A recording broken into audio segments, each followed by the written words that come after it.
ಧರ್ಮಸ್ಥಳ ಎಂಬ ಒಂದು ಹೆಸರಲ್ಲಿ ಬರಬೇಕಿದ್ರೆ, ಅಲ್ಲಿ ಧರ್ಮಸ್ಥಳ ಅಂತ ಹೆಸರಂತ ಜನರು ಕರಿಬೇಕಿದ್ರೆ ಅನ್ನಪ್ಪನ ಸ್ವಾಮಿನಿಷ್ಠೆಯೇ ಕಾರಣ. ಇಡೀ ನಿಮ್ಮ ಸಂಪತ್ತುಗಳೇನಿದೆ ಇದೆಲ್ಲವೂ ಸೂರೆಯಾಗ್ತದೆ, ಸೂರೆಯಾಗ್ತದೆ, ಸೂರೆಯಾಗ್ತದೆ.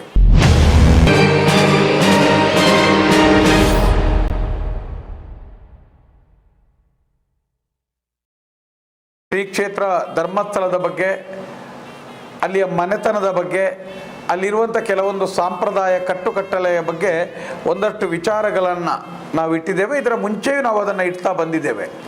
ನಮ್ಮ ಆತ್ಮೀಯರು ಆದಂಥ ಕೆಲವರ ಪ್ರಶ್ನೆ ಏನಿತ್ತು ಅಂತ ಹೇಳಿದರೆ, ಹಾಗಾದರೆ ಸಾಂಪ್ರದಾಯಗಳು ಅಲ್ಲಿ ಮುರಿತಾ ಇದ್ದಾರಾ ಅಂತ ಕೇಳ್ತಾ ಇದ್ದಾರೆ. ನಾನು ಹೇಳ್ತಾ ಇದ್ದೇನೆ, ಖಂಡಿತವಾಗಿಯೂ ಅಲ್ಲಿ ಅನೇಕ ಸಾಂಪ್ರದಾಯಗಳನ್ನ ಮುರಿದಿದ್ದಾರೆ, ನಂಬಿಕೆಗಳನ್ನ ಮುರಿದಿದ್ದಾರೆ. ಇವತ್ತು ಎಲ್ಲ ರೀತಿಯಲ್ಲಿ ಅಲ್ಲಿ ಒಂದು ರೀತಿಯಲ್ಲಿ ಪ್ರತಿಕೂಲವಾದಂಥ ಒಂದು ಸನ್ನಿವೇಶಗಳು ನಿರ್ಮಾಣ ಆಗಿದೆ. ಆ ಕ್ಷೇತ್ರಗಳಲ್ಲಿ ಒಂದಷ್ಟು ಅಪವಾದಗಳು ಇವತ್ತು ಆ ವ್ಯಕ್ತಿಗಳಿಗೆ ಬಂದಿದೆ ಅಂತ ಹೇಳಿದರೆ ಇದಕ್ಕೆಲ್ಲ ಕಾರಣ ಅಲ್ಲಿಯ ದೈವಕೋಪಗಳು. ಶ್ರೀ ಕ್ಷೇತ್ರ ಧರ್ಮಸ್ಥಳವನ್ನು ಆಡಳಿತ ಮಾಡುವವರೆಲ್ಲರೂ ಒಂದು ರೀತಿಯ ವ್ಯಾಪಾರಿ ಮನೋಭಾವದ, ನಾಸ್ತಿಕ ಚಿಂತನೆಯ, ದೈವ ಭಕ್ತರಲ್ಲದ ವ್ಯಕ್ತಿಗಳು. ಅನೇಕ ತುಳುನಾಡ ದೈವಾರಾಧನೆಯಲ್ಲಿ ಸಂಧಿಪಾರ್ಧನಗಳಿರ್ಬೋದು, ಅನೇಕ ಗುತ್ತಿನ ಮನೆಗಳಿರ್ಬೋದು, ಕಟ್ಟುಪಾಡುಗಳಲ್ಲಿ ಅಲ್ಲಿಯ ವಿಚಾರಗಳು ತಿಳಿದು ಬರ್ತದೆ. ಆದರೆ ಆ ಕ್ಷೇತ್ರದಲ್ಲಿ ಇವತ್ತಿನವರೆಗೆ ಜನರು ತಿಳ್ಕೊಂಡಂಥ ವಿಚಾರಗಳು, ಕಥೆಗಳು ಅವರಿಗೆ ಬೇಕಾಗುವ ರೀತಿಯಲ್ಲಿ ತಯಾರು ಮಾಡಿಕೊಂಡು ಜನರಲ್ಲಿ ತಪ್ಪುಗಳನ್ನು ಮರೆಮಾಚಿ ಸತ್ಯಾಂಶವನ್ನು ಮುಚ್ಚುವಂಥ ಕೆಲಸವನ್ನು ಮಾಡಿದ್ದಾರೆ ಅವರು. ಅನೇಕ ಜನರಿಗೆ ಅನ್ನಪ್ಪ ದೈವದ ಬಗ್ಗೆ, ಅನ್ನಪ್ಪ ಸ್ವಾಮಿಯ ಬಗ್ಗೆ ಜನರಿಗೆ ಕೆಲವೊಂದು ಕಡೆ ತಪ್ಪು ಸಂದೇಶಗಳು ರವಾನೆ ಮಾಡಿದ್ದಾರೆ ಅಲ್ಲಿಯ ಕ್ಷೇತ್ರದ ಆಡಳಿತದವರು. ನೋಡಿ, ತುಳುನಾಡ ದೈವಾರಾಧನೆಯಲ್ಲಿ ಪಂಜುರ್ಲಿ ಅಂತ ದೈವ ಇದೆ. ಅನೇಕ ಊರಿನ ಹೆಸರಿನೊಂದಿಗೆ ಪಂಜುರ್ಲಿ ದೈವದ ಹೆಸರುಗಳಿದೆ. ಅನೇಕ ಪಂಜುರ್ಲಿಗಳು ಬೇರೆ ಬೇರೆ ದೈವಗಳಲ್ಲಿದೆ. ವರ್ಣರ ಪಂಜುರ್ಲಿ ಇರ್ಬೋದು, ಕುಪ್ಪಿಟ್ಟಿ ಪಂಜುರ್ಲಿ ಇರ್ಬೋದು, ಅಲೆರದ ಪಂಜುರ್ಲಿ ಇರ್ಬೋದು, ಅರದರ ಪಂಜುರ್ಲಿಗಳಿರ್ಬೋದು, ಬೇರೆ ಬೇರೆ ರೀತಿಯ ಈಗ ಅನೇಕ ಹೆಸರುಗಳನ್ನು ಅಲ್ಲಿಯ ಸ್ಥಳ ಸನ್ನಿವೇಶ ಮಹಿಮೆ ಹೊಂದಾಣಿಕೆ ಹಾಕ್ಕೊಂಡು ಹೆಸರುಗಳಿರುವಂಥದ್ದು. ತುಳುನಾಡಿನಲ್ಲಿ ಪಂಜುರ್ಲಿ ದೈವ ಅಂತ ಹೇಳಿದರೆ ಅದು ಭೂಮಿ ತೂಕದ ಮತ್ತು ಭೂಮಿ ಸೃಷ್ಟಿಯಾದಾಗಲೇ ಸೃಷ್ಟಿಯಾದಂಥ ಪಂಜುರ್ಲಿ ದೈವ. ಪಂಜುರ್ಲಿ ದೈವದ ತಂದೆ ಯಾರು, ತಾಯಿ ಯಾರು ಅಂತ ಕೇಳಿದರೆ ಯಾರಿಗೂ ಗೊತ್ತಿಲ್ಲ. ಈ ಶಿವನ ಘನವಾಗಿ, ಶಿವನ ಶಕ್ತಿಯಾಗಿ, ಶಿವಶಕ್ತಿಯಾಗಿ ಬಂದಂಥ ಅನೇಕ ದೈವಗಳ ಪಾಲಿಗೆ ಸೇರಿದ್ದು. ಈಗ ಮಲರಾಯ ಇರ್ಬೋದು, ಕೊಡಮಂದ ಇರ್ಬೋದು, ಗುಡಜಂಡ್ ಇರ್ಬೋದು, ಜುಮಾದ್ ಇರ್ಬೋದು, ಎಲ್ಲ ಬೇರೆ ಬೇರೆ ರೀತಿಯ ದೈವಗಳ ಜೊತೆಗೆ ಇರುವಂಥದ್ದೇ ಪಂಜುರ್ಲಿಯು. ಅದೇ ರೀತಿಯಂಥ ಕಾರಣಿಕ ತುಂಬಿದಂಥ ಶಕ್ತಿಯುತ ಪಂಜುರ್ಲಿ ದೈವ ಅಂತ ಹೇಳಿದರೆ ಅದು ಕಾಡು ಹಂದಿಯ ಶಕ್ತಿಯನ್ನು ಹೊಂದಿಕೊಂಡು ಬಂದಂಥ ದೈವ. ಇವತ್ತಿಗೂ ನಾವು ಹುಲಿಯನ್ನು ಹಿಮ್ಮಟ್ಟಿಸುವಂಥ ಶಕ್ತಿ ಇರುವಂಥದ್ದು ಕಾಡು ಹಂದಿ. ಆ ಕಾಡು ಹಂದಿಯ ಶಕ್ತಿ ತ್ರಾಣವನ್ನು ಹೊಂಬಿದಂಥ ದೈವವನ್ನೇ ಇವತ್ತು ಅದನ್ನು ಪಂಜುರ್ಲಿ ಶಕ್ತಿಯಾಗಿ ನಾವು ಆರಾಧನೆ ಮಾಡಿಕೊಂಡು ಬರುವಂಥದ್ದು. ಇಷ್ಟೆಲ್ಲ ಪಂಜುರ್ಲಿಗಳ ಹೆಸರುಗಳಿದ್ರು ಅನ್ನಪ್ಪ ಪಂಜುರ್ಲಿ ಅಂತ ಹೇಳುವಂಥ ಹೆಸರು ತುಳುನಾಡಿನಲ್ಲಿ ಯಾವ ಸಂಧಿಪಾರ್ಧಾನಗಳಲ್ಲಿ ಬರುವುದಿಲ್ಲ. ಅನ್ನಪ್ಪ ಪಂಜುರ್ಲಿ ಅಂತ ಹೇಳುವಂಥದ್ದು ಆ ಕ್ಷೇತ್ರದಲ್ಲಿ ಅನ್ನಪ್ಪ ಸ್ವಾಮಿ ಪಂಜುರ್ಲಿಯ ಜೊತೆಗೆ ಆರಾಧನೆ ಮಾಡಿಕೊಂಡು ಬರುವುದರಿಂದ ಅದನ್ನು ಅನ್ನಪ್ಪನ ಜೊತೆಗೆ ಪಂಜುರ್ಲಿಯ ಜೊತೆಗೆ ಅನ್ನಪ್ಪ, ಈಗ ಬೇರೆ ಬೇರೆ ದೈವಗಳ ಜೊತೆಗೆ ಹೆಸರು ಪಡೆದುಕೊಂಡು ಬರ್ತದೆ ವಿನಃ ಅನ್ನಪ್ಪಂಜುರ್ಲಿ ಎಂದು ವಿಶೇಷವಾದ ಹೆಸರಿನ ದೈವಗಳಲ್ಲಿಲ್ಲ, ತುಳುನಾಡಿನಲ್ಲೇ ಇಲ್ಲ. ಆದರೂ ಆ ಕ್ಷೇತ್ರದವರ ಬೇರೆ ಬೇರೆ ರೀತಿಯ ಒಂದು ತಪ್ಪು ಸಂದೇಶಗಳಿಂದ ಇವತ್ತಿಗೂ ಅನೇಕ ಜನರು ಪಂಜುರ್ಲಿಯನ್ನು ಅನ್ನಪ್ಪಂಜುರ್ಲಿ ಅಂತಲೂ, ಧರ್ಮಸ್ಥಳವೇ ಪಂಜುರ್ಲಿಗೆ ಮೂಲ ಅಂತಲೂ ಕರೆಯುವಂಥ ರೂಢಿಯನ್ನು ಇಟ್ಕೊಂಡಿದ್ದಾರೆ ಆ ಕ್ಷೇತ್ರ. ಯಾಕಂತ ಹೇಳಿದರೆ ಆ ಕ್ಷೇತ್ರದಲ್ಲಿ ಅನ್ನಪ್ಪನೂ ಸತ್ಯ, ಅನೇಕ ಧರ್ಮದೈವಗಳೂ ಸತ್ಯ. ಅನ್ನಪ್ಪ ಸ್ವಾಮಿಯೂ ಒಬ್ಬ, ಸ್ಥಾನಿಕ ಬ್ರಾಹ್ಮಣನೊಬ್ಬ, ಧರ್ಮದೈವಗಳನ್ನು ಪಂಜುರ್ಲಿಯನ್ನು ಆರಾಧಿಸಿಕೊಂಡು ದೈವತ್ವಕ್ಕೇರಿದ ವ್ಯಕ್ತಿಯೇ ಅನ್ನಪ್ಪ ಸ್ವಾಮಿ. ಅನ್ನಪ್ಪ ಸ್ವಾಮಿಯೂ ಇವತ್ತು ದೈವವಾಗಿ ನಾವು ಅದನ್ನು ಆರಾಧನೆ ಮಾಡ್ಕೊಂಡು ಬರ್ತೇವೆ. ಅದು ದೇವತಾಂಶ ಅಲ್ಲ, ದೈವಾಂಶವಾಗಿ ಇವತ್ತು ಆರಾಧನೆ ಮಾಡಿಕೊಂಡು ಬರುವಂಥದ್ದು. ಅನ್ನಪ್ಪ ಒಬ್ಬ ಪ್ರಾಮಾಣಿಕ ವ್ಯಕ್ತಿಯಾಗಿಯೂ, ಒಬ್ಬ ಸ್ವಾಮಿನಿಷ್ಠ ಸೇವಕನಾಗಿಯೂ, ಧರ್ಮದ ನಡೆಯುಳ್ಳ ವ್ಯಕ್ತಿಯಾಗಿಯೂ, ಧರ್ಮದ ವ್ಯಕ್ತಿಯಾಗಿದ್ದಂಥ ವ್ಯಕ್ತಿಯೇ ಸ್ಥಾನಿಕ ಬ್ರಾಹ್ಮಣನಾದ ಅನ್ನಪ್ಪನೇ ಅನ್ನಪ್ಪ ಸ್ವಾಮಿಯಾದ ಕತೆ ನಮಗೆ ಹಿರಿಯರ ಕಾಲದಿಂದಲೂ ಕೇಳಿದ್ದು. ಹಾಗಂದ್ರೆ ದೈವಾರಾಧನೆಗೆ ಯಾವುದೋ ಒಂದು ಕಡತದಲ್ಲಿಯೋ, ವೇದದಲ್ಲಿಯೋ, ಭಾಗವತದಲ್ಲಿಯೋ, ರಾಮಾಯಣದಲ್ಲಿಯೋ ಇದೆಯೋ, ಅಲ್ಲ ಇನ್ಯಾವುದೋ ದಾಖಲೆಯಲ್ಲಿ ಇದೆಯಾ ಅಂತೇಳಿದರೆ ತುಳುನಾಡ ದೈವಗಳ ಇತಿಹಾಸಗಳು ಯಾವುದಲ್ಲಿಯೂ ಬರುವುದಿಲ್ಲ. ಏನಿದ್ರು ಬಾಯಿಂದ ಬಾಯಿ ಮೌಖಿಕ ಪರಂಪರೆಯಲ್ಲಿ ಬರುವಂಥ ದೈವಾರಾಧನೆಯ ನಿಯಮಗಳು. ಇಲ್ಲಿಯನ್ನು ಅದನ್ನು ಆರಾಧಿಸಿಕೊಂಡು ಬರುವುದು, ಅದಕ್ಕೆ ನರ್ತನ ಸೇವೆಗಳನ್ನು ಮಾಡಿಕೊಂಡಿರುವಂಥ ಮೂಲ ಜನಾಂಗದವರ ಕೈಯಲ್ಲಿರುವಂಥ ಬಾಯಲ್ಲಿರುವಂಥ ಸಂಧಿ ಪಾರ್ಧಾನಗಳಲ್ಲಿ ಬರುವಂಥ ಸತ್ಯಗಳೇ ಸತ್ಯ, ಎಲ್ಲ ದೈವಾರಾಧನೆಯಲ್ಲಿ ಬರುವಂಥ ಸತ್ಯಗಳು. ನಾನು ಹೇಳುವಂಥದ್ದು ಇವತ್ತು ಅನೇಕ ಜನರಿಗೆ ಅನ್ನಪ್ಪ ಸ್ವಾಮಿಯ ಬಗ್ಗೆ ನಾವು ಕೇಳುವಾಗ ನಾವು ಬೇರೆ ಬೇರೆ ರೀತಿಯ ಕಥೆಗಳನ್ನು ನಾವು ಹೇಳ್ತೇವೆ. ಇವತ್ತಲ್ಲಿ ಧರ್ಮಸ್ಥಳ ಎಂಬ ಒಂದು ಹೆಸರಲ್ಲಿ ಬರಬೇಕಿದ್ರೆ, ಅಲ್ಲಿ ಧರ್ಮಸ್ಥಳ ಅಂತ ಹೆಸರಂತ ಜನರು ಕರಿಬೇಕಿದ್ರೆ ಅನ್ನಪ್ಪನ ಸ್ವಾಮಿನಿಷ್ಠೆಯೇ ಕಾರಣ, ಅನ್ನಪ್ಪನ ಧರ್ಮವೇ ಕಾರಣ. ಅನ್ನಪ್ಪನ ಅದೇ ರೀತಿಯಲ್ಲಿ ಉಮ್ಮಕ್ಕ ಬಲ್ಲಾಲ್ತಿ ಮತ್ತು ಬಿರ್ಮನ ಬೆರ್ಗಡೆ ಎಂಬ ಇಬ್ಬರು ದಂಪತಿಗಳೂ ಇದ್ದರು, ಅವರಲ್ಲೂ ಒಂದು ಧರ್ಮ ಇತ್ತು. ಆದರೆ ಅಲ್ಲಿ ಒಬ್ಬ ನಿಷ್ಠಾವಂತನಾಗಿ ಪ್ರಾಮಾಣಿಕನಾಗಿ ಸೇವೆ ಸಲ್ಲಿದ್ದರಿಂದಲೇ ಆ ಜಾಗಕ್ಕೆ ಅನ್ನಪ್ಪನ ಧರ್ಮದ ನೆಲೆಯಲ್ಲಿ ಅಲ್ಲಿ ಧರ್ಮಸ್ಥಳ ಎಂಬ ಹೆಸರು ಆಯಿತು. ಅಲ್ಲಿ ಏನಿದ್ರು ಪ್ರಧಾನವಾಗಿ ಇವತ್ತಿಗೂ ಕಾರಣಿಕ ಶಕ್ತಿ ಏನಿದ್ರು ಅದು ಅನ್ನಪ್ಪನೇ. ನಡವಳಿ ಸಂದಾಯಿತವಾಗುವುದು ಧರ್ಮದೈವಗಳ ಜೊತೆ ಅನ್ನಪ್ಪನಿಗೆ. ಅಲ್ಲಿ ವಾಕ್ಮೂಲಗಳೇನಾದ್ರು ಮಾತುಗ ಇರುವುದು ಏನಾದಿದ್ರು ಅನ್ನಪ್ಪನಿಗೆ. ಒಂದು ಕಾಲದಲ್ಲಿ ಅನೇಕ ಸಂಪ್ರದಾಯಗಳು ಇದ್ದಂಥ ಒಂದು ಆ ಜಾಗ. ಅನೇಕ ಕಡೆಗಳಲ್ಲಿ ನಮ್ಮ ಹಿರಿಯರು ಹೇಳ್ತಿದ್ರು, ಆ ಜಾಗದಲ್ಲಿ ಅನ್ನಪ್ಪನ ಬೆಟ್ಟಕ್ಕೆ ಒಂದು ಕೋಳಿ ಬಿಡುವಂಥ ನಿಯಮಗಳು ಇತ್ತಂತೆ. ಕೋಳಿ ಬಿಟ್ಟು ಅದನ್ನು ಮತ್ತೆ ಕೊಂಡೋಗುವಂಥ ನಿಯಮಗಳಿದೆ. ಹಾಗಂತೇಳಿ ತುಳುನಾಡ ದೈವಗಳು ಸ್ಥಾನಿಕ ಬ್ರಾಹ್ಮಣನೇ ದೈವತ್ವವಾದರೂ, ಬೇರೆ ಬೇರೆ ದೈವಗಳು ದೈವತ್ವಗಳಾದರೂ ನಂತರ ದಿನಗಳೇ ಅದನ್ನು ದೈವಾರಾಧನೆಯನ್ನು ಹಸರಗಿರಿಯಲ್ಲಿ ಆರಾಧನೆ ಮಾಡಿಕೊಂಡು ಬರುವಂಥದ್ದು ತುಳುನಾಡ ನಿಯಮಗಳು. ಇಲ್ಲಿ ಎಲ್ಲ ತುಳುನಾಡ ದೈವಗಳು ಕಲಿ ಅಂದರೆ ಸೇಂದಿ, ಕೋಳಿ ಮತ್ತು ಕೇಪಲಹು, ಈ ಮೂರು ಇಲ್ಲದೆ ಯಾವ ದೈವಗಳ ಆರಾಧನೆಯು ತುಳುನಾಡಲ್ಲಿ ಇಲ್ಲ. ಈ ಧರ್ಮಸ್ಥಳ ಎಂಬುದು ಸ್ಥಾನಿಕ ಬ್ರಾಹ್ಮಣರ ಆಧೀನದಲ್ಲಿದ್ದು ನಂತರದ ಕಾಲಘಟ್ಟಗಳಲ್ಲಿ ಬೇರೆ ಬೇರೆ ಜನರಿಗೆ ಬಂದಿರಬಹುದು. ಇದೊಂದು ಹಿಂದೂ ದೇವಸ್ಥಾನ ಅಂತ ಹೇಳಲಿಕ್ಕೆ ಇದು ಎಲ್ಲವೂ ಇಲ್ಲಿ ಆಚಾರ ನಿಯಮಗಳು ಹಿಂದೂ ಸನಾತನ ಧರ್ಮದ ಆಧಾರದಲ್ಲಿ ಇರುವಂಥದ್ದು ಎಂಬುದಕ್ಕೆ ಅನೇಕ ಪುರಾವೆಗಳು ಅಲ್ಲಿ ನಮಗೆ ಕಾಣಸಿಗ್ತದೆ. ನೋಡಿ, ಇವತ್ತು ಕಥೆಗಳನ್ನು ಕೇಳ್ತಾ ಹೋದಾಗ ಅನೇಕ ಕಡೆಗಳಲ್ಲಿ ಇವತ್ತಿಗೂ ಜನರ ಬಾಯಲ್ಲಿದೆ. ಕದ್ರಿಯ ಲಿಂಗವನ್ನು ಕದ್ದುಕೊಂಡು ಹೋದ ಅನ್ನಪ್ಪ, ಕದ್ರಿಯಿಂದ ಲಿಂಗವನ್ನು ಕೊಂಡೋದ. ಅಲ್ಲಿ ಯಾಕಂತ ಹೇಳಿದ್ರೆ ಆ ಕ್ಷೇತ್ರದಲ್ಲಿ ಯಾರೋ 5 ಜನ ಬ್ರಾಹ್ಮಣ ವಟುಗಳು ಋಷಿಗಳು ಯಾರೋ ಬಂದಿದ್ದರು.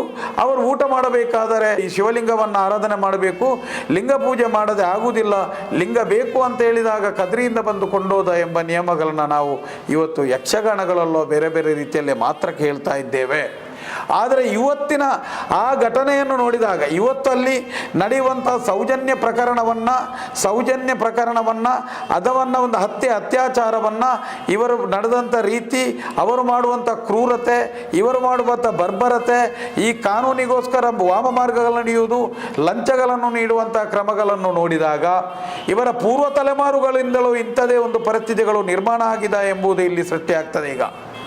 ಯಾಕಂತ ಹೇಳಿದರೆ ತುಳುನಾಡ ಧರ್ಮ ದೈವಗಳೆಲ್ಲವೂ ಆದಂಥ ಈಗ ಪ್ರಧಾನವಾದಂಥ ಬೆಮ್ಮೆರ ಜೊತೆಯಲ್ಲಿ ಬಂದಂಥ ಶಕ್ತಿಗಳನ್ನು ಬಿಟ್ಟು 2 ವಿಭಾಗದ ದೈವಾರಾಧನೆ ತುಳುನಾಡಿನಲ್ಲಿ ನಡೀತಾ ಇದೆ. ಒಂದು ಶಕ್ತಿಗಳಾಗಿ ಶಿವನ ಶಕ್ತಿಗಳೇ ಶಿವಶಕ್ತಿಗಳಾಗಿ ಬಂದಂಥ ಮಲರಾಯ, ಕೊಡಮಂತಾಯ, ಗುಡಜಂಡಿ, ಜುಮಾದಿ, ಬೇರೆ ಬೇರೆ ದೈವಗಳು, ಪಂಜುರ್ಲಿ ಇಂಥ ದೈವಗಳು ಇದ್ದರು. ಒಂದು ಕಾಲಘಟ್ಟದಲ್ಲಿ ತಾಯಿಯ ಗರ್ಭದಿಂದ ಬಂದು ಮಾನವನಾಗಿ ಇಲ್ಲಿಯ ದೌರ್ಜನ್ಯಕ್ಕೊಳಗಾಗಿ ತಾನೇ ಶಕ್ತಿಗಳಾಗಿ, ಆತ್ಮಗಳಾಗಿ, ದೈವಗಳಾಗಿ ಮೆರೆದಂಥ ದೈವಾರಾಧನೆಯು ಇಲ್ಲಿದೆ. ಈ ಸಾಲಿಗೆ ಅನ್ನಪ್ಪನ ಶಕ್ತಿಯೂ ಸೇರುತ್ತದೆ.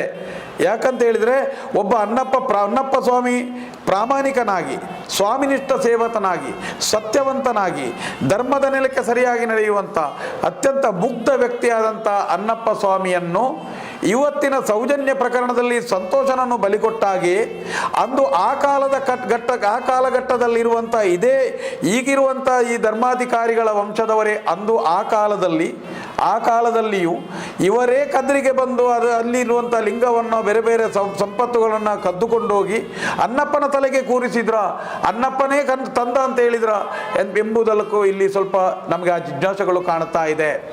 ಆದರೆ ಇಲ್ಲಿ ಎಲ್ಲವೂ ನಿಮಗೆ ಆ ಕಥೆಗಳಲ್ಲಿ ಮೂಲ ಕಥೆಗಳಂತ ಏನಿದೆಯೋ ಇದು ಎಲ್ಲವನ್ನ ನಾಶ ಮಾಡಿ ಇವರಿಗೆ ಬೇಕಾಗುವ ರೀತಿಯಲ್ಲಿ ಒಂದು ಯಕ್ಷಗಾನದ ರೀತಿಯಲ್ಲಿ ಒಂದು ಕಥೆಯ ರೂಪದಲ್ಲಿ ಜನರಿಗೆ ಮುಟ್ಟಿಸುವಂಥ ಕೆಲಸಗಳು ಮಾಡ್ತಾ ಇದ್ದಾರೆ. ಅವರು ಪಕ್ಕ ವ್ಯಾಪಾರಿ ಮನೋಭಾವದವರು. ಅಂದರೆ ಅವರು ಆ ಕಾಲದಿಂದ ಈ ಕಾಲದವರೆಗೆ ಆ ಕ್ಷೇತ್ರದಲ್ಲಿ ಯಾರ್ಯಾರು ಬಂದಿದ್ದಾರೆ ಇವರು ಎಲ್ಲರೂ ಒಂದಲ್ಲ ಒಂದು ರೀತಿಯ ಸ್ವಾರ್ಥಿಗಳೇ ಆಗಿದ್ದಾರೆ. ನಮ್ಮ ಹಿರಿಯರಿಂದಲೂ ಅನೇಕ ಹಿರಿಯರ ಬಾಯಲ್ಲಿ ಇವತ್ತು ಕೇಳ್ತಾ ಇದೆ. ಅನ್ನಪ್ಪನನ್ನು ಆವತ್ತು ಲಿಂಗವನ್ನು ತಂದ ಅಂತೇಳಿ ಅವನ ತಲೆಗೆ ಕಟ್ಟಿ ಅನ್ನಪ್ಪನನ್ನು ಇವತ್ತಿಗೂ ಕದ್ರಿಯಿಂದ ಕದ್ದ ಲಿಂಗ ಕದ್ರಿಯಿಂದ ಕೊಂಡೋಗಿ ಅನ್ನಪ್ಪ ತಂದ ಅಂತ ಹೇಳುವಂಥದ್ದು ಇದೆ. ಯಾಕಂತ ಹೇಳಿದರೆ ಒಬ್ಬ ಸ್ವಾಮಿನಿಷ್ಠ ಸೇವಕನಾಗಿ, ಒಬ್ಬ ದೈವಭಕ್ತನಾಗಿ, ಒಬ್ಬ ಇದ್ದಂಥ ಈ ಒಂದು ಪ್ರಾಮಾಣಿಕ ವ್ಯಕ್ತಿಯೊಬ್ಬ ಯಾರ ಒಂದು ವಟುಗಳಿಗೆ ಊಟ ಮಾಡಲಿಕ್ಕೆ ಕಷ್ಟ ಆಗ್ತದೆ, ಅವರಿಗೆ ಪೂಜೆಗೆ ಇಲ್ಲ ಅಂತ ಇನ್ನೊಂದು ಕಡೆ ಕಾರ್ಣಿಕ ಸ್ಥಳದಿಂದ ಆರಾಧನೆ ಪಡೆಯುವಂಥ ಜಾಗದಿಂದ, ಒಂದು ನಿತ್ಯ ತ್ರಿಕಾಲ ಪೂಜೆ ನಡೆಯುವಂಥ ಜಾಗದಿಂದ, ಒಂದು ಅತ್ಯಂತ ಕಲೆಕಾರ್ಣಿಕೆ ಇರುವ ಜಾಗದಿಂದ ಲಿಂಗವನ್ನು ಕದ್ದು ತಂದು ಇನ್ನೊಬ್ಬರನ್ನು ತೃಪ್ತಿಪಡಿಸಿ ಆತನ್ನ ಊಟ ಅವರಿಗೆ ನಾವು ಊಟ ಸಮರ್ಥನೆ ನಡೆಸುವಂಥ ರೀತಿಯಂಥ ಆ ಒಂದು ದುಷ್ಟ ಚಿಂತನೆಯಲ್ಲಿ ಅನ್ನಪ್ಪ ಖಂಡಿತ ಇರಲಿಕ್ಕಿಲ್ಲ. ಯಾಕಂತೇಳಿ ಯಾವತ್ತೂ ಅಂತ ಕೆಲಸಗಳನ್ನ ಆತ ಮಾಡಲಾರ ಎಂಬುದು ನಮ್ಮ ಈಗಿನ ಇದು ಯಾಕೆ ಇಂದಿನ ತಲೆಮಾರಿಗೆ ಯಾಕೆ ಇವತ್ತಿನ ಅವಶ್ಯಕತೆ ಇದೆ ಅಂತ ಹೇಳಿದರೆ, ಧಾರ್ಮಿಕ ವಿಚಾರದಲ್ಲಿಯೇ ಜನರನ್ನು ಒಂದಲ್ಲ ರೀತಿಯಲ್ಲಿ ಜನರನ್ನು ದಾರಿ ತಪ್ಪಿಸುತ್ತಾ ತಪ್ಪು ಸಂದೇಶಗಳನ್ನು ಕೊಡುತ್ತಿದ್ದಂಥ ಆರಾಧನಾ ರೀತಿಯಲ್ಲಿ, ನಂಬಿಕೆಯ ರೀತಿಯಲ್ಲಿ, ಎಲ್ಲ ರೀತಿಯಲ್ಲಿ ಒಂದು ರೀತಿ ಭಯವನ್ನು ಸೃಷ್ಟಿ ಮಾಡಿಕೊಂಡು ಧರ್ಮವನ್ನೇ ವ್ಯಾಪಾರೀಕರಣ ಮಾಡಿಕೊಂಡು ಬಂದಂಥ ಇಂದಿನ ಕಾಲಕ್ಕೆ ಇಂಥ ಒಂದು ಚರ್ಚೆಗಳಿರ್ಬೋದು, ಇಂಥ ಒಂದು ಸತ್ಯಾಂಶಗಳನ್ನು ನಾವು ಚರ್ಚೆ ಮಾಡುವಂಥದ್ದು ಇವತ್ತಿಗೆ ಅವಶ್ಯಕತೆ ಇದೆ. ಯಾಕಂತ ಹೇಳಿದರೆ ಇಷ್ಟರವರೆಗೆ ಒಂದು ತಲೆಮಾರು ಮೋಸ ಹೋಗಿದೆ. ಒಂದು ಕುಟುಂಬ, ಆ ಧರ್ಮಸ್ಥಳದ ಧರ್ಮಾಧಿಕಾರಿಯ ಪೂರ್ವ ಕುಟುಂಬದಿಂದ ಒಂದು ಇಡೀ ದಕ್ಷಿಣ ಕನ್ನಡ ಜಿಲ್ಲೆಯ ಅನೇಕ ಕುಟುಂಬಗಳು ಮೋಸ ಹೋಗಿದೆ. ಇನ್ನು ಮುಂದೆ ಯಾವತ್ತೂ ಇಂಥ ಮೋಸಕ್ಕೆ ಬಲಿಯಾಗಬಾರದು. ಸತ್ಯವೇ ಅನಾವರಣವಾಗಬೇಕು ಎಂಬುದೇ ನಮ್ಮ ಚಿಂತನೆ ಆಗಿದೆ. ಎಷ್ಟೇ ದೊಡ್ಡ ಜನವೇ ಬರಲಿ, ಏನೇ ಬರಲಿ, ಸತ್ಯ ಇದ್ದಾಗೆ ನಡ್ಕೊಳ್ಬೇಕು. ಯಾಕಂತ ಹೇಳಿದರೆ ಆ ಕುಟುಂಬದ ವಿರುದ್ಧ ನೂರಾರು ವರ್ಷಗಳಿಂದ ಯಾರು ಧ್ವನಿ ಎತ್ತಿದ್ದೇ ಇಲ್ಲ. ಈ ಹೋರಾಟದ ಹೆಸರಿನಲ್ಲಿ ಮಹೇಶ್ ಶೆಟ್ಟಿ ತಿಮರೋಡಿಗ ಧರ್ಮದೈವಗಳು ಕೊಟ್ಟ ಪ್ರೇರಣೆಯಂತೆ ಒಂದು ಸ್ವರವನ್ನು ಎತ್ತಿ ಇವತ್ತು ಪ್ರಶ್ನೆ ಮಾಡುವ ಪರಿಸ್ಥಿತಿಗೆ ಜನ ಮುಟ್ಟಿದ್ದಾರೆ. ಆಗಿರುವಾಗ ಎಲ್ಲ ರೀತಿಯಲ್ಲೂ ಕಾಲಘಟ್ಟಕ್ಕೆ ಸರಿಯಾಗಿ ಆ ವಿಮರ್ಶೆಗಳು ನಡೆದಾಗ ಸತ್ಯಾಂಶಗಳು ಹೊರಬರುತ್ತದೆ ಎಂಬುದೇ ನಮ್ಮ ನಂಬಿಕೆ, ನಮ್ಮ ವಿಚಾರಧಾರೆ. ಈಗ ನೋಡಿ, ಇವತ್ತು ನೋಡಿ ಅಲ್ಲಿ ಅನ್ನಪ್ಪನನ್ನೀಗ ಎಲ್ಲ ರೀತಿಯಲ್ಲಿ ನಡೆದಂಥ ಅನೇಕ ರೀತಿಯ ಆರಾಧನಾ ನಿಯಮಗಳು ಎಲ್ಲವೂ ಇವರಿಗೆ ಬೇಕಾಗುವ ರೀತಿಯಲ್ಲಿ ಬದಲಾವಣೆಗಳಾಗ್ತಾ ಇದೆ. ಹಾಗಂತ ಹೇಳಿದರೆ ನೋಡಿ, ಇನ್ನೊಂದು ನೀವು ಆ ಕುಟುಂಬವನ್ನು ತೆಗೀರಿ, ಆ ಕುಟುಂಬದ ಬಗ್ಗೆ ನೀವು ಇನ್ನೊಂದು ಕೂಲಂಕುಷವಾಗಿ ನೋಡಿ. ಇಲ್ಲಿ ಅನೇಕ ನಮಗೇನು ಗೊತ್ತುಂಟು, ಇಲ್ಲಿಯ ಬ್ರಿಟಿಷರ ಸ್ವಾತಂತ್ರ್ಯ ಹೋರಾಟದಲ್ಲಿ ಬೇರೆ ಬೇರೆ ಕುಟುಂಬಗಳು ಸ್ವಾತಂತ್ರ್ಯ ಹೋರಾಟದಲ್ಲಿ ಭಾಗಿಯಾದದ್ದು, ಮರಣದಂಡ ಶಿಕ್ಷೆಗೊಳಗಾದದ್ದು, ಲಕ್ಷ್ಮಪ್ಪ ಬಂಗನನ್ನು ಗಲ್ಲಿಗೇರಿಸಿದ್ದನ್ನು ಕೇಳಿದ್ದೇವೆ. ಹಾಗೆ ಅನೇಕ ಕುಟುಂಬಗಳು ಸ್ವಾತಂತ್ರ್ಯ ಹೋರಾಟವನ್ನು ಪೋರ್ಚುಗೀಸರ ವಿರುದ್ಧ, ಹಬ್ಬಕ್ಕ ಇರಬಹುದು, ಬ್ರಿಟಿಷರ ವಿರುದ್ಧ ನಮ್ಮ ಇಂಥ ಬೇರೆ ಬೇರೆ ಜನರು ಹೋರಾಟ ಮಾಡಿದ್ದಿದೆ. ಟಿಪ್ಪುವಿನ ವಿರುದ್ಧ ಹೋರಾಟ ಮಾಡಿದ ಕಥೆ ಇದೆ. ಅನೇಕ ಸುಲ್ತಾನರ ವಿರುದ್ಧ ಹೋರಾಟ ಮಾಡಿ ಒಂದು 400 ವರ್ಷಗಳ ಹಿಂದೆ ಇದನ್ನು ತೆಗೆದುಕೊಂಡರು. ಈಗ ಇರುವಂಥ ಧರ್ಮಾಧಿಕಾರಿಯ ಕುಟುಂಬ ಇರ್ಬೋದು, ಆ ವ್ಯಕ್ತಿಗಳು ಎಲ್ಲಾದರೂ ಸ್ವಾತಂತ್ರ್ಯ ಹೋರಾಟದಲ್ಲಿ ಹೋರಾಟ ಮಾಡಿದ್ದಾಗಲಿ, ಇಲ್ಲಿಯ ಸ್ವಾತಂತ್ರ್ಯ ಹೋರಾಟದ ನಂತರ ಅನೇಕ ಜನರು ಬೇರೆ ಬೇರೆ ರೂಪದಲ್ಲಿ ಇದ್ದಂಥ ಭೂಮಿಯನ್ನು ದಾನ ಮಾಡಿದ ಇತಿಹಾಸ ಇದೆ. ಅದನ್ನು ದಾನ ಮಾಡದೆ, ಯಾರಿಗೊಂದು ಸಹಕಾರವನ್ನು ಮಾಡದೆ, ಪೋರ್ಚುಗೀಸರ ಜೊತೆಯಲ್ಲಿ ಅವರಲ್ಲಿಯೂ ಒಲ ಒಪ್ಪಂದ ಮಾಡಿಕೊಂಡು, ಬ್ರಿಟಿಷರ ಜೊತೆ ಅಲ್ಲಿಯೂ ಒಲ ಒಪ್ಪಂದ ಮಾಡಿಕೊಂಡು, ಟಿಪ್ಪುವಿನ ಜೊತೆ ಅಲ್ಲಿಯೂ ಒಪ್ಪಂದ ಮಾಡಿಕೊಂಡು, ಸ್ವತಂತ್ರ ಭಾರತದ ನಂತರ ಬಂದಂಥ ಕಾಂಗ್ರೆಸ್ ಸರ್ಕಾರದ ಇಂದಿರಾ ಗಾಂಧಿ ಮತ್ತು ನೆಹರು ಅವರ ಜೊತೆಯೂ ಒಲ ಒಪ್ಪಂದಗಳನ್ನು ಮಾಡಿಕೊಂಡು, ನಂತರದ ಈಗ ಪ್ರಸ್ತುತ ಇರುವ BJP ಸರ್ಕಾರದವರೆಗೆ ಇವರು ಎಲ್ಲವನ್ನ ಒಲ ಒಪ್ಪಂದ ಇವರು ಮಾಡಿಕೊಂಡು ಬದುಕಿ ಸಮಾಜಕ್ಕೆ ಬೇಕಾಗಿ ಒಂದು ನಾಟಕೀಯ ರೀತಿಯಲ್ಲಿ ಮುಖಸುತ್ತಿಯಲ್ಲಿ ಬದುಕಿದಂತಹ ಒಂದು ಕುಟುಂಬ ಅಂತ ನಾವು ಇಲ್ಲಿ ವಿಶ್ಲೇಷಣೆ ಮಾಡಬೇಕಾಗ್ತದೆ. ಯಾಕಂತ ಹೇಳಿದ್ರೆ ಇಲ್ಲಿಯವರೆಗೆ ನೋಡಿ, ಅವರು ಇಲ್ಲಿಯ ಯಾವುದೇ ಗಲಭೆಗಳಾಗಲಿ, ಧರ್ಮ ಯುದ್ಧಗಳಾಗಲಿ, ಯಾವುದೇ ವಿಚಾರದಲ್ಲಿ ಒಂದು ಧ್ವನಿ ಎತ್ತದೆ ಬರೇ ತಮ್ಮ ಸ್ವಾರ್ಥಕ್ಕೋಸ್ಕರ ಇದ್ದ ಪಕ್ಷಗಳಿಗೆ ಮನೆ ಹಾಕೊಂಡು ಬದುಕಿ ಬಂದದ್ದು. ಇದು ಯಾಕಂತ ಹೇಳಿದ್ರೆ ಅನ್ನಪ್ಪನ ಕಥೆಯ ಜೊತೆಗೆ ಇದರ ಕಥೆಯ ಅನಿವಾರ್ಯತೆ ಯಾಕೆ ಇದೆ ಅಂತ ಹೇಳಿದರೆ, ಅನೇಕ ವರ್ಷಗಳಿಂದ ಆದಂಥ ಈ ಒಂದು ದೈವಗಳನ್ನು ಮುಂದಿಟ್ಟು ಮಾಡಿದಂಥ ವಿಚಾರಕ್ಕೆ ಒಂದು ದಿನ ಈಗ ಕೊನೆ ಬಂದಿದೆ. ಇದು ಆ ಕ್ಷೇತ್ರದ ಅನ್ನಪ್ಪನೇ ಮಾಡುವಂಥ ಕೊನೆ. ಇದು ಈ ಕ್ಷೇತ್ರದ ಕಟ್ಟ ಕಡೆಯ ವಂಶ, ಈ ಕಟ್ಟ ಕಡೆಯ ವಿಚಾರ. ಇನ್ನು ಮುಂದೆ ಖಂಡಿತ ಇದು ಕೊನೆ ಆಗ್ತದೆ ಅಂತ ನಮಗೆ ಎಲ್ಲರ ನಂಬಿಕೆ. ಇವತ್ತು ಅನೇಕ ವರ್ಷಗಳಿಂದ ಇದ್ದಂಥ ಒಂದು ವಿಚಾರಧಾರೆ, ಎಷ್ಟೋ ಕೊಲೆ ಮಾಡಿದ್ರು, ಅತ್ಯಾಚಾರಗಳನ್ನು ಮಾಡಿದ್ರು, ಪ್ರೇರಣೆ ಮಾಡಿದ್ರು, ಪ್ರಭಾವ ಮಾಡಿದ್ರು, ಸ್ವಾರ್ಥಿಗಳಾದರು. ಎಲ್ಲಿಯ ತನಕ ಅವರು ಸಮಾಜವನ್ನು ನೋಡಿ, ಆ ಒಂದು ಈಗ ಧರ್ಮಾಧಿಕಾರಿ ಅಲ್ಲ, ಈಗ ಆ ಧರ್ಮಸ್ಥಳದ ಈ ಕುಟುಂಬಗಳೆಲ್ಲ ಆ ಕುಟುಂಬದ ಒಳಗಡೆ ಸೀಮಿತ ಆಗುವಂಥ ವ್ಯಕ್ತಿಗಳು ಇಡೀ ದಕ್ಷಿಣ ಕನ್ನಡ ಜಿಲ್ಲೆಯನ್ನು ಅಲ್ಲ, ಬೇರೆ ಬೇರೆ ತುಳುನಾಡನ್ನು, ಊರನ್ನು, ಸಿಕ್ಕಿದವರ ಹತ್ರ, ಪಾಪದವರ ಹತ್ರ ಕಾಲು ಇಡಿಸಿ ಇಡಿಸಿ ಎಲ್ಲಿಯವರೆಗೆ ಅಂದರೆ ಇಲ್ಲಿಯ ಪ್ರಧಾನ ಗುತ್ತಿನವರು ಹೋಗಿ ಕಾಲಿಡಿಯುವಂಥದ್ದು, ತನಗಿಂತ ಹಿರಿಯರೂ ಕಾಲಿಡಿಯುವಂಥದ್ದು, ಎಲ್ಲರೂ ಕಾಲಿಡುವಂಥದ್ದು, ಅಲ್ಲಿ ದುಡಿಯುವಂಥ ವರ್ಗದವರು ಸಮೇತ ತಮ್ಮ ಮಕ್ಕಳನ್ನು ಕಾಲು ಇಡಿಸಿ ಅವರ ಪಾದವನ್ನೇ ನೋಡಿದ್ದಲ್ಲದೆ ಅವರ ಮುಖವನ್ನು ಎಂದು ಯಾರೂ ಕಾಣಲಿಲ್ಲ. ಪಾದವನ್ನು ಕಾಲು ಇಡಿಸಿ ಇಷ್ಟರವರೆಗೆ ಮಂಗ ಮಾಡಿದರು. ಆದರೆ ಇನ್ನು ಮುಂದೆ ಪ್ರತಿಯೊಂದನ್ನು ನಾವು ವಿಶ್ಲೇಷಣೆ ಮತ್ತು ಪ್ರಶ್ನೆಯನ್ನು ಮಾಡಿಯೇ ಮಾಡುತ್ತೇವೆ. ನಮಗೆ ತುಳುನಾಡ ಧರ್ಮದೈವಗಳು, ಆ ಕ್ಷೇತ್ರದ ಅನ್ನಪ್ಪನು, ಮಂಜುನಾಥನು, ನಮಗೆ ಎಲ್ಲ ತುಳುನಾಡ ಧರ್ಮದೈವಗಳು ನಮ್ಮ ಜೊತೆಯಾಗಿದ್ದಾವೆ. ಯಾಕಂತ ಹೇಳಿದ್ರೆ ಇನ್ನು ಇದನ್ನು ಪ್ರಶ್ನೆಯೇ ಮಾಡದೆ ಹೋದರೆ ಮುಂದೊಂದು ದಿನವು ಸಮಸ್ಯೆಗಳು, ಜನರು ಒಂದು ರೀತಿಯ ಗುಲಾಮಗಿರಿಯಲ್ಲೋ ಈ ಬದುಕುವಂಥ ದಿನಗಳು ಬರ್ತದೆ. ಈಗ ಅನೇಕ ವರ್ಷಗಳಿಂದ ನಡೆದಂಥ ಸಾಂಪ್ರದಾಯಗಳನ್ನು ಬೀದಿ ಪಾಲು ಮಾಡಿದ್ದಾರೆ. ನಮಗೆ ಗೊತ್ತಿದೆ, ನಮಗೆ ಅಲ್ಲಿ ನೋಡಿ ಇವತ್ತು ಅಮೃತಮಾಲ ಅಂತ ಏನಾಗಿದೆ, ಅದರ ಅಡಿಯಲ್ಲಿಯೇ ಆದಿರು ಬಂಟರ ಗೋರಿಗಳಿತ್ತು. ಅದನ್ನು ನಾಶ ಮಾಡಿ ಅದರೊಳಗೊಂದು ಕಟ್ಟಡವನ್ನು ಕಟ್ಟಿದರು. ನೋಡಿ, ಇಲ್ಲಿ ಪುರಾತನ ಕಾಲದಿಂದಲೂ ಹಿರಿಯರ ಗೋರಿಗಳನ್ನು, ಅವರು ಸತ್ತಂತಹ ಜಾಗಗಳನ್ನು, ಅವರು ದೈವದಷ್ಟೇ ನಂಬಿಕೆ ಇರುವಂಥ ಜನಗಳು, ಅವರಲ್ಲೇ ದೈವಗಳನ್ನು ನೋಡಿದಂಥ ತುಳುನಾಡಿನ ಇತಿಹಾಸಗಳಿದೆ. ಇವತ್ತಿಗೂ ನಿಮಗೆ ಬೇಕಾದರೆ ಉದಾಹರಣೆಗೆ ಮಂಗಳೂರು ನಗರದಲ್ಲಿ ಒಂದು ಪ್ರತಿಷ್ಠಿತ ಕುಟುಂಬದ ಒಂದು ವ್ಯಕ್ತಿಯ ಗೋರಿ ಒಂದು ಕಡೆ ಇತ್ತು. ಅವರು ಇಡೀ ಜಾಗವನ್ನು ಒಂದು ಬಿಲ್ಡರ್ಗೆ ಮಾರಿದರು. ಬಿಲ್ಡರ್ ಬಂದು ಅದಕ್ಕೆ JCB ಹಾಕಿ ಅದನ್ನು ಮುಗಿಸಿದ, ಅವನಿಗೆ ಗೊತ್ತಿರಲಿಲ್ಲ. ನಂತರದಿಂದ ಮತ್ತೆ ಅವರಿಗೆ ತೊಂದರೆಗಳು ಬಂದು ಬೇರೆ ಬೇರೆ ರೀತಿಯಲ್ಲಿ ಕಂಡಾಗ ಆ ಗೋರಿಯನ್ನು ಮರುತಾಪಿಸಬೇಕು ಅಂತ ಬಂದದ್ದು ಇಲ್ಲಿ ಇದೆ. ಯಾಕಂದರೆ ಯಾವುದೇ ಇಲ್ಲಿನ ದೈವಗಳ ಮಣ್ಣಿನ ಕಣಗಳಲ್ಲಿಯೂ ದೈವತ್ವಗಳಿರುವಂಥ ಒಂದು ಜಾಗ ಇದು. ಒಂದು ಕಡೆ ದೈವದ ಬಾರೆ ಹಾಕುವ ಕಂಬಳಗಳು ಪರಿವರ್ತನೆ ಆಗಿದೆ. ಅನೇಕ ರೀತಿಗಳನ್ನು ಇವರಿಗೆ ಬೇಕಾಗುವ ರೀತಿಯಲ್ಲಿ ಸಾಂಪ್ರದಾಯಗಳನ್ನು ಮುಚ್ಚಿದ್ದಾರೆ. ಸಾಂಪ್ರದಾಯವೇ ಮಾಯವಾಗಿದೆ. ಮೊನ್ನೆ ಯಾರ ಪ್ರಶ್ನೆ ಮಾಡಿದ್ದಕ್ಕೆ ಇವತ್ತು ಕೇಳ್ತಾ ಇದ್ದೇನೆ, ಇವರಿಗೆ ಸಂಬಂಧಪಟ್ಟಂಥ ಇವರ ಮಕ್ಕಳು ಮರಿಮಕ್ಕಳು ಎಲ್ಲಿಯಾದರೂ ಇಲ್ಲಿ ಕಲಿತು ಇಲ್ಲಿಯ ರೀತಿಯ ಸಂಸ್ಕಾರವನ್ನು ಕಲಿತು ದೈವಭಕ್ತರಾದದ್ದು ಇದೆಯಾ? ಇವರ ಮಕ್ಕಳು ವಿದೇಶದಲ್ಲಿ ಕಲಿತಾರೆ, ಬೇರೆ ಬೇರೆ ಕಲೀಲಿ, ಅದು ನಿಮಗೆ ಬಿಟ್ಟಂಥ ವಿಚಾರ. ಅದು ನಿಮ್ಮ ವೈಯಕ್ತಿಕ. ನಾವು ಹೇಳುವಂಥದ್ದು ನಾಟಕೀಯವಾದಂಥ ಜೀವನವನ್ನು ಮಾಡಿ ದೈವಾರಾಧನೆಯ ನಿಜವಾದ ನಿಯಮಗಳನ್ನು ಗಾರಿಗ ಅಡಿಗೆ ತಲ್ಲಿ ನೀವು ಮೆರೆಯುವಂಥದ್ದನ್ನು ನಾವು ಯಾವತ್ತೂ ಖಂಡಿಸುತ್ತೇವೆ. ಅನ್ನಪ್ಪ ಎಂಬ ಶಕ್ತಿಯ ಮೇಲೆ, ಅನ್ನಪ್ಪನ ನಮ್ಮ ಮೇಲೆ ನಮಗೆ ಅಪಾರವಾದ ನಂಬಿಕೆ ಮತ್ತು ಭಯ ಮತ್ತು ಭಕ್ತಿ ಇದೆ.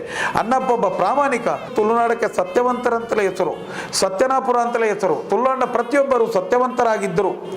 ಆದರೆ ತುಳುನಾಡಿನ ಒಂದೊಂದು ಎಲ್ಲ ದೈವಗಳ ಕಥೆಗಳನ್ನು ತೆಗೆದಾಗಲೂ ಒಬ್ಬ ಸತ್ಯವಂತ ಹೇಳಿ ಆತನನ್ನು ದೈವತ್ವಕ್ಕೆ ಏರಿಸಿದ ಒಂದೇ ಒಂದು ಇತಿಹಾಸ ಇಲ್ಲ ಇಲ್ಲಿ. ಒಬ್ಬ ಸತ್ಯವಂತ, ಒಬ್ಬ ನಿಷ್ಠಾವಂತ, ಒಬ್ಬ ಪ್ರಾಮಾಣಿಕ ಎಂದತಕ್ಕ ಅವನನ್ನು ಒಬ್ಬ ಖಂಡಿತವಾಗಿಯೂ ದೈವತ್ವಕ್ಕೆ ಏರಿಸಿದ ಇತಿಹಾಸಗಳಿಲ್ಲ.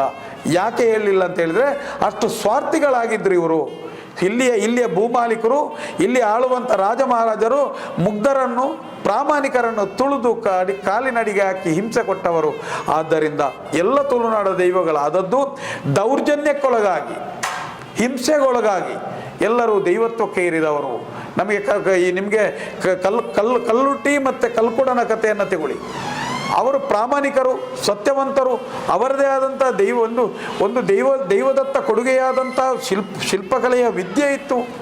ಆದರೂ ಅವರನ್ನು ನೀನು ಇಲ್ಲಿ ಮಾಡಿದರೆ ಇನ್ನೊಂದು ಕಡೆ ಮಾಡಬಾರದು, ಮಾಡಿದರೆ ನಿನ್ನ ಕೈಕಾಲನ್ನು ತುಂಡರಿಸ್ತೇವೆ ಅಂತೇಳಿ ಅವರ ತುಂಡು ಮಾಡಿ, ಅವಳ ತಂಗಿಗೂ ಕಾಲಮ್ಮನಿಗೂ ಹಿಂಸೆ ಕೊಟ್ಟು ಕೊನೆಗೆ ಬದುಕಲಿಕ್ಕೆ ಅನ್ನಕ್ಕೂ ಇಲ್ಲದೆ ಪರದಾಡಿದಂಥ ಕಷ್ಟ ಕಾಲದಲ್ಲಿ ಬಾವಿಗೆ ಬಿದ್ದು ಸತ್ತು ಮತ್ತೆ ಕೊನೆಗೆ ಆತ್ಮವಾಗಿ ದೈವತ್ವಕ್ಕೇರಿ ಇವತ್ತಿಗೂ ಕುಟುಂಬ ಪದ್ಧತಿಯಲ್ಲಿ ಆರಾಧನೆ ಮಾಡಿಕೊಂಡು ಬಂದದ್ದು. ಯಾಕಂತ ಹೇಳಿದ್ರೆ ಅಂಥ ಪ್ರಾಮಾಣಿಕರಿಗೂ ಶಿಕ್ಷೆ ಕೊಟ್ಟೇ ಆದದ್ದು ನೋಡಿ. ಅಂಥ ಪ್ರಾಮಾಣಿಕರಿಗೂ ಶಿಕ್ಷೆ ಕೊಟ್ಟೆ ಅವರನ್ನು ತುಳಿದೆ ಅವರನ್ನು ಹಿಂಸೆ ಮಾಡಿದ್ದು. ಇಲ್ಲಿಯ ಏನು ಭೂಮಾಲೀಕತ್ವ ಇದೆ ಇದೆಲ್ಲವೂ ಆದದ್ದು. ಈಗ ಅನಂತಾಡಿಯ ಉಳ್ಳಾಲ್ತಿಯ ಕಥೆಯನ್ನು ತಗೊಂಡ್ರು.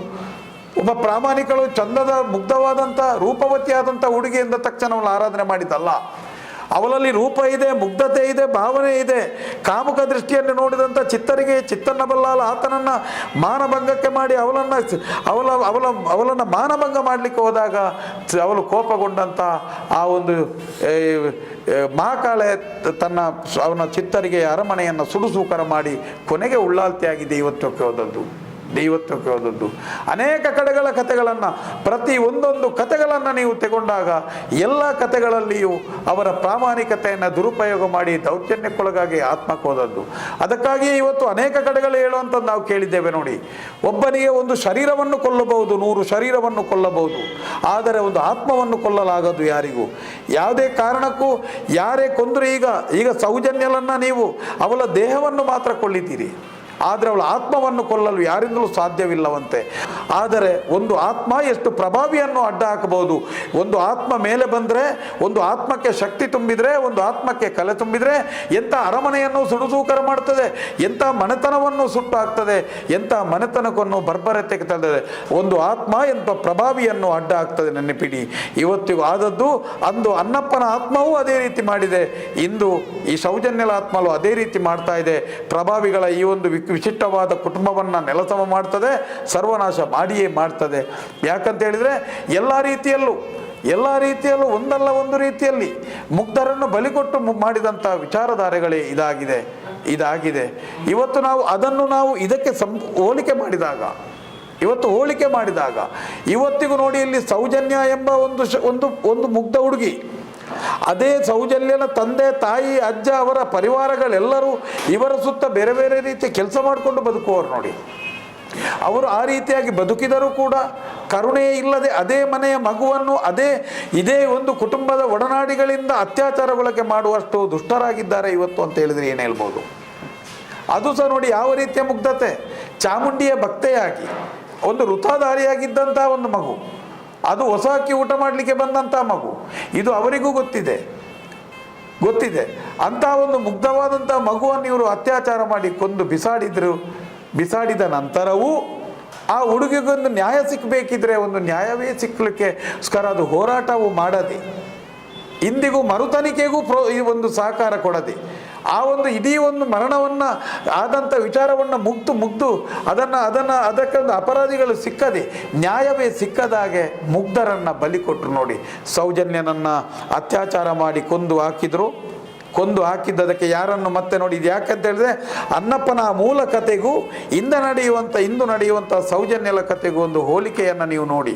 ಅನ್ನಪ್ಪನೇ ಎದ್ದು ಬಂದಿದ್ದಾನೆ, ಅನ್ನಪ್ಪನೇ ಜನರ ರೂಪದಲ್ಲಿ ಬಂದಿದ್ದಾನೆ. ಇನ್ನು ಮುಂದೆ ಅನ್ನಪ್ಪನೇ ಒಂದು ಅಧಿಕಾರಿಯ ರೂಪದಲ್ಲಿ ಬಂದಾದರೂ ಇವರನ್ನು ಖಂಡಿತವಾಗಿಯೂ ಮರಣದಂಡೆಗೆ ಗುರಿಪಡಿಸ್ತಾನೆ ಎಂಬ ನಂಬಿಕೆ ನಮಗೆ ಇದೆ. ಎರಡು ಕೈಯಲ್ಲಿ ಕೈ ಮುಗಿದು ಅನ್ನಪ್ಪನನ್ನು ಪ್ರಾರ್ಥಿಸುವಂಥ ನಾವು ಇವತ್ತು ಅನ್ನಪ್ಪನೇ ನಾಡ್ದೊಂದು ಅಧಿಕಾರಿಯ ರೂಪದಲ್ಲಿ ಅದು ಬಂದೇ ಬರ್ತಾನೆ ಅಂತ ನಮಗೆ ನಂಬಿಕೆ ಇದೆ. ಆ ದಿನವನ್ನು ನಾವು ಎದುರು ನೋಡ್ತಾ ಇದ್ದೇವೆ. ಅಂದು ನಡೆದಂಥ ಘಟನೆಯೂ ಕೂಡ ಮುಗ್ಧನಾದಂಥ ಅನ್ನಪ್ಪನ ಮೇಲೆ ಕದ್ರಿಯಿಂದ ನೀವು ಯಾವ ರೀತಿ ಲಿಂಗವನ್ನು ತಂದು ಇಲ್ಲಿ ಮುಗ್ಧತೆಯನ್ನು ದುರುಪಯೋಗ ಮಾಡಿದ್ದಾರೆ, ಅಲ್ಲ ಬೇರೆ ರೀತಿಯಲ್ಲಿ ಯಾವ ಶಿಕ್ಷೆಯನ್ನು ಕೊಟ್ಟಿದ್ದಾರೆ ಎಂಬುದು ಯಾವುದೇ ಕತೆ ಸಂಧಿಪಾರ್ಧನಗಳು ಎಲ್ಲವನ್ನು ಬಾಯಿ ಮುಚ್ಚಿಸಿದ್ದಾರೆ. ಆದರೆ ಅದೇ ಕಥೆಯನ್ನು ಪ್ರತಿರೂಪವಾಗಿ ಇವತ್ತು ಜನರಿಗೆ ಅರ್ಥ ಆಗುವ ರೀತಿಯಲ್ಲಿ ಅನ್ನಪ್ಪನೇ ಒಂದು ವಿಶೇಷವಾದಂಥ ಒಂದು ಲೋಕವನ್ನು ಸೃಷ್ಟಿ ಮಾಡಿಟ್ಟಿದ್ದಾನೆ ನೋಡಿ. ಇಲ್ಲಿ ಒಂದು ಬರ್ಬರತೆಯಾಗಿ ಕೊಂದು ಅತ್ಯಾಚಾರ ಮಾಡಿದಂಥ ಹುಡುಗಿಯು ದೈವಭಕ್ತೆಯಾಗಿ ಒಂದು ದೇವಿಯ ಋತಧಾರಿಯಾಗಿದ್ದಂಥ ಒಂದು ಮುಗ್ಧ ತನ್ನದೇ ಒಡನಾಟದ ಕೆಲಸಕ್ಕಿರುವಂಥ ಜನರ ಮಧ್ಯ ಹುಟ್ಟಿದಂಥ ಒಂದು ತಾನೇ ನೋಡಿದಂಥ ಒಂದು ಮಗುವನ್ನು ಕೊಂದು ಅತ್ಯಾಚಾರ ಮಾಡಿದಂಥ ಕುಟುಂಬಕ್ಕೆ ಒಬ್ಬ ಅಪರಾಧಿಯನ್ನು ಕೊಟ್ಟದ್ದು ಯಾರು, ಕೊಂದವನು ಯಾರು ಅಂತ, ಅದು ಸಹ ಒಬ್ಬ ಶಿಕ್ಷಕನ ಮಗ ಮುಗ್ಧನನ್ನು. ಆತನ ಕೈಯಲ್ಲಿಯೂ ಜಪಮಾಲೆ ಇತ್ತು ಅಂತಕ್ಕೆ ನಾವು ಕೇಳಿದ್ದೇವೆ. ಆತನೂ ಕೂಡ ಅನೇಕ ದೇವಸ್ಥಾನಕ್ಕೆ ಹೋಗಿ ಸ್ವಲ್ಪ ಮಂದಬುದ್ಧಿ ಇರುವುದರಿಂದ ಹೋಗಿ ಪ್ರಾರ್ಥನೆ ಮಾಡಿ ದೇವರ ಭಕ್ತನಾಗಿದ್ದಂಥ ವ್ಯಕ್ತಿಯನ್ನೇ ಸೌಜನ್ಯನನ್ನು ಕೊಂದ ಎಂಬ ರೀತಿಯಲ್ಲಿ ಕೊಂದು ಹಾಕಿದ್ದಾರೆ ಅಂತ ಹೇಳಿದ್ರೆ ಅಂದಿನ ಕಥೆಗೂ ಇಂದಿನ ಕಥೆಗೂ ಒಂದು ಹೊಂದಾಣಿಕೆ ಮಾಡಿ ನೋಡಿ. ಅಂದು ಆರಂಭವಾಗಿದೆ, ಇಂದು ಅಂತ್ಯವಾಗುತ್ತದೆ ಎಂಬ ಸೂಚನೆಯನ್ನು ಅನ್ನಪ್ಪ ನೀಡುತ್ತಾ ಇದ್ದಾನೆ. ಇವತ್ತು ಅಂದು ಆರಂಭವಾಗಿದೆ, ಅಂದಿನಿಂದ ಇಂದಿನವರೆಗೆ ನಿರಂತರವಾಗಿ ನಡೆದಂಥ ಈ ಒಂದು ಕ್ರೌರ್ಯಗಳಿಗೆ ಕೊನೆಯಾಗಬೇಕೆಂದು ಅನ್ನಪ್ಪನೇ ಮಾಡಿದಂಥ ಇದು ಆಟ ಇರಬಹುದು, ಇದು ಕೆಲಸ ಇರಬಹುದು ಅಂತ ನನ್ನ ನಂಬಿಕೆ. ಇವತ್ತು ಅಂಥ ಮುಗ್ಧ ಮಗುವನ್ನು ಕೊಂದರು. ನಂತರ ಅದೇ ವ್ಯಕ್ತಿಯನ್ನು, ಅದೇ ಸಂತೋಷನನ್ನು ಇವರಿಗೆ ಗೊತ್ತಿದೆ, ಆತ ಅಲ್ಲೇ ಬರ್ತಾನೆ, ಆಗಾಗ ದೇವಸ್ಥಾನಕ್ಕೆ ಬರ್ತಾನೆ, ಕೈ ಮುಗಿಲಿಕ್ಕೆ ಬರ್ತಾನೆ, ಎಲ್ಲೋ ಕೂತ್ಕೊಳ್ತಾನೆ, ಏನೋ ಪಾರಾಯಣ ಮಾಡ್ತಾನೆ, ಕೈಯಲ್ಲಿ ಜಪಮಾಲೆ ಇದೆ, ಮಾಡ್ತಾನೆ, ಎಲ್ಲ ಇದೆ. ಅದೇ ವ್ಯಕ್ತಿಯನ್ನು ನೀವು ನೆನಪಿಡಿ, ಅದೇ ಮನೆಯಲ್ಲಿ ಆನೆಯನ್ನು ಸಾಕಿದಂಥ ಆನೆ ಮಾವುತರನ್ನು 20 ಸೆನ್ಸ್ ಜಾಗಕ್ಕೋಸ್ಕರ ಚಪಡಿ ಕಲ್ಲು ಮತ್ತು ರುಬ್ಬು ಕಲ್ಲನ್ನು ಹಾಕಿ ಕೊಂದು ಹಾಕಿದ್ರು. ನೀವು ಲೆಕ್ಕ ಹಾಕಿ ಈ ದುರಂತದ ಹಿಂದೆ ಯಾವ ಕಾಲದಿಂದ ಈ ಹೆಜ್ಜೆ ಇಡ್ತಾ ಬಂದು ಹಾಗಾದರೆ ಇದಕ್ಕೆ ಕೊನೆ ಯಾವಾಗ ಅಂತ ಅನ್ನಪ್ಪನೇ ತೀರ್ಮಾನ ಮಾಡಿ ಕೊನೆಗೆ ನಿರ್ಮಾಣ ಮಾಡಿದಂಥ ವಿಚಾರಧಾರೆ ಇವತ್ತು ಕೋರ್ಟಿನೊಳಗಡು ಬೇರೆ ಬೇರೆ ವಕೀಲರ ರೂಪದಲ್ಲಿಯೋ ಬೇರೆ ಬೇರೆ ರೂಪದಲ್ಲಿಯೋ ಗಿರೀಶ್ ಮಟ್ಟಣ್ಣರ ರೂಪದಲ್ಲಿಯೋ ಅಲ್ಲ ಮತ್ತೊಂದು ರೂಪದಲ್ಲಿಯೋ ಮಹೇಶರ ರೂಪದಲ್ಲಿಯೋ ಅನ್ನಪ್ಪ ಬಂದಿದ್ದಾನೆ ಎಂಬುದಂತೂ ಸ್ಪಷ್ಟವಾಗಿ ಗೋಚರ ಆಗ್ತಾ ಇದೆ. ಯಾಕೆಂತ ಹೇಳಿದರೆ ಆನೆಯನ್ನು ಪಲಗಿಸಿದಾತನನ್ನೇ ಕೊಂದೇ ಬಿಟ್ಟರು. ಆತನ ತನ್ನ ಮನೆಗೆ ಕೆಲಸಕ್ಕೆ ಬರುವಂಥ ಮುಗ್ಧರಿವರು. ಇವರು ಅಲ್ಲಿಯವರೆಗೆ ಸ್ವಾರ್ಥಿಗಳಾದರು. ಅಂದು ಮಾಡಿದ್ದು ಅದೇ. ಅನೇಕ ಕಡೆಗಳಲ್ಲಿ ಇವರು ಮಾತ್ರ ಅಲ್ಲ, ತುಳುನಾಡಿನ ಅನೇಕ ಭೂಮಾಲೀಕರು ಮಾಡಿದಂಥ ಇವತ್ತು ದೈವಗಳಾಗಿ ಪರಿವರ್ತನೆ ಆದದ್ದು, ಇವತ್ತು ದೈವಗಳಾಗಿ ಬಂದದ್ದು ಇವರ ಹಿಂಸೆಯನ್ನು ತಾಳಲಾರದೆ ಆತ್ಮವೊಂದು ದೈವತ್ವಕ್ಕೇರಿ ಆರಾಧನೆ ಪಡೆದದ್ದು. ಮುಂದಿನ ದಿನಗಳಲ್ಲಿ ಅನೇಕ ವೇದಿಕೆಗಳಲ್ಲಿ ಹೇಳಿದಾಗೆ ನಾವು ಸೌಜನ್ಯರು ಅಂದು ಪಂಜುರ್ಲಿಯ ಜೊತೆಯ ಧರ್ಮ ದೈವಗಳ ಜೊತೆಗೆ ಯಾವ ರೀತಿ ಅನ್ನಪ್ಪ ಆರಾಧನೆ ಪಡೆದುಕೊಂಡು ಬಂದನ, ಮುಂದೆ ಅನ್ನಪ್ಪನ ಜೊತೆಯಲ್ಲಿ ಸೌಜನ್ಯಲು ಆರಾಧನೆ ಪಡೆಯುವಂಥ ದಿನಗಳು ಕಾಣ್ತಾ ಇದೆ ಈಗ. ಯಾಕಂತ ಹೇಳಿದರೆ ಹಾಗಾದರೆ ಇದರ ಮುಂದೆ ಸತ್ತವರೆಲ್ಲರೂ ಆಗ್ಲಿಕ್ಕಿಲ್ವ ಅಂತ ಕೇಳ್ಬೋದು. ಅದೆಲ್ಲವೂ ಆತ್ಮಗಳು ಇವತ್ತು ಎದ್ದಿದೆ. ಆದರೆ ಕಟ್ಟ ಕಡೆಗೆ ಆ ಕ್ಷೇತ್ರದಲ್ಲಿ ಆವತ್ತು ಅನ್ನಪ್ಪನಿಗೆ ಆದಂಥ ಹಿಂಸೆಯ ನಂತರ ಅನ್ನಪ್ಪನಂಥ ಪ್ರಾಮಾಣಿಕನನ್ನೇ ಒಬ್ಬ ಕಲ್ಲ ಅಲ್ಲ, ಒಬ್ಬ ಲಿಂಗ ತಂದ ಕದ್ರಿಯಿಂದ ತಂದಂಥ ಅಪವಾದವನ್ನು ಹಾಕಿದಂಥ ಕಾಲದ ಕಟ್ಟದ ರೀತಿಗೆ ಆರಂಭವಾದದ್ದು ಇಂದು ಸೌಜನ್ಯಲವರೆಗೆ ಕೊನೆಯಾಯಿತು. ಆದ್ದರಿಂದ ಸೌಜನ್ಯಲು ಶಕ್ತಿ ಆಗ್ತಾಳೆ, ಸೌಜನ್ಯಲ ಆತ್ಮಲು ಇವತ್ತು ಶಕ್ತಿ ಆಗ್ತದೆ. ಅದೇ ಆತ್ಮ ಇಂಥ ಪ್ರಭಾವಿ ವಂಶವನ್ನು ನಿರ್ವಂಶ ಮಾಡ್ತದೆ ಅಂತ ನಮಗೆ ನಂಬಿಕೆ ಇದೆ. ದೈವಾರಾಧನೆಯನ್ನು ಅಷ್ಟು ಸುಲಭದ ವಿಚಾರ ಅಲ್ಲ. ತುಳುನಾಡ ದೈವಾರಾಧನ ಮಣ್ಣಿನ ಕನಕನದಲ್ಲಿಯೂ ದೈವಾರಾಧನೆ ಇದೆ. ದೈವಗಳನ್ನು ನಂಬಿ ಬಂದವರಿಗೆ, ತಪ್ಪಿ ನಡೆದವರಿಗೆ ಶಿಕ್ಷೆ ಆಗಿಯೇ ಆಗ್ತದೆ. ಇಲ್ಲಿ ಯಾವುದೇ ರೀತಿಯಲ್ಲಿ ದೈವವನ್ನು ತೂಕ ಮಾಡಿದವರಿಲ್ಲ, ದೈವತ್ವವನ್ನು ದುರುಪಯೋಗ ಮಾಡಿದವರಿಲ್ಲ. ದೈವದ ಕಳದಲ್ಲಿ ತಪ್ಪಿ ನಡೆದರೆ, ದೈವದ ಕಳದಲ್ಲಿ ತಪ್ಪು ಸಂದೇಶವನ್ನು ಕೊಟ್ಟರೆ ಯಾರನ್ನೂ ಬಿಟ್ಟ ಇತಿಹಾಸಗಳಿಲ್ಲ. ಹಾಗಂತೇಳಿ ನಾವು ಇವರಿಗೆ ಎಲ್ಲ ಸಾಹಿತಿಗಳು, ಬರಹಗಾರರು ಎಲ್ಲರೂ ಇವರದೇ. ಆದ್ದರಿಂದ ಎಲ್ಲವನ್ನು ಇವರಿಗೆ ಬೇಕಾದ ಹಾಗೆ ಬರೆಸಿದ್ದಾರೆ. ಧರ್ಮ ನೆಲೆಯಾಗಿಯೇ ಆಗ್ತದೆ, ಸತ್ಯ ನೆಲೆಯಾಗಿಯೇ ಆಗ್ತದೆ. ಒಂದು ನೆನಪಿಡಿ, ಇದು ಹಿಂದೂ ದೇವಸ್ಥಾನ, ಸ್ಥಾನಿಕ ಬ್ರಾಹ್ಮಣರ ಆರಾಧನೆ ಮಾಡಿ ಅಲ್ಲಿ ಪೂಜೆ ಕೈಂಕರ್ಯಗಳನ್ನು ಮಾಡುವಂಥ ಕ್ಷೇತ್ರಗಳು. ಅನ್ನಪ್ಪ ಸ್ವಾಮಿಗೆ ಕಟ್ಟುವಂಥ ದೈವ ಚಾಕಿರಿ ಅವನಿಗೆ ಹೊಡೆದ ಕಥೆ ಇದೆ, ಪಡಿಯರಿಗೆ ಹೊಡೆದ ಕಥೆ ಇದೆ. ಪಡಿಯರಿಗೆ ತುಳುನಾಡು ದೈವಾರಾಧನೆಯಲ್ಲಿ ಅತ್ಯಂತ ಮಹತ್ವ ಇದೆ. ಇಂಥ ಮಹತ್ವಗಳನ್ನೆಲ್ಲ, ಇಂಥ ಸಾಂಪ್ರದಾಯಗಳನ್ನ ಮುರಿದು ಹಾಕಿದ್ದಾರೆ. ಒಟ್ಟಿನಲ್ಲಿ ನಾವು ವಿಚಾರ ಹೇಳುವಂಥದ್ದಿಷ್ಟೇ. ಅಂದು ನಡೆದ ಅನ್ನಪ್ಪನ ಕಥೆ ಇರ್ಬೋದು, ಇಂದು ನಡೆದ ಸೌಜನ್ಯಲ ಕಥೆ ಇರ್ಬೋದು, ಅಪರಾಧಿಯಾದಂಥ ಮುಗ್ಧನಾದ ಸಂತೋಷನ ಕಥೆ ಇರ್ಬೋದು. ಅಂದು ಆರಂಭವಾದ ಕಥೆಗೊಂದು ಕೊನೆ ಈಗ ಬರ್ತಾ ಇದೆ. ನಡವಳಿಯ ಸಮಯದಲ್ಲಿ ನಿಮಗೆಲ್ಲ ಗೊತ್ತಿದೆ ಒಂದು ಸೂರೆ ಮಾಡುವುದಂತ ಹೇಳಿದ್ರೆ ಅದು ನಡವಳಿಯ 16 ಕಟ್ಟು ನಿಯಮಗಳ ಭಾಗ. ಅದು ಧರ್ಮಸ್ಥಳದಲ್ಲಿಯೂ ನಡವಳಿಯ ಸಮಯದಲ್ಲಿ ಒಂದು ಸೂರೆ ಮಾಡುವಂಥ ಕ್ರಮ ಇದೆ.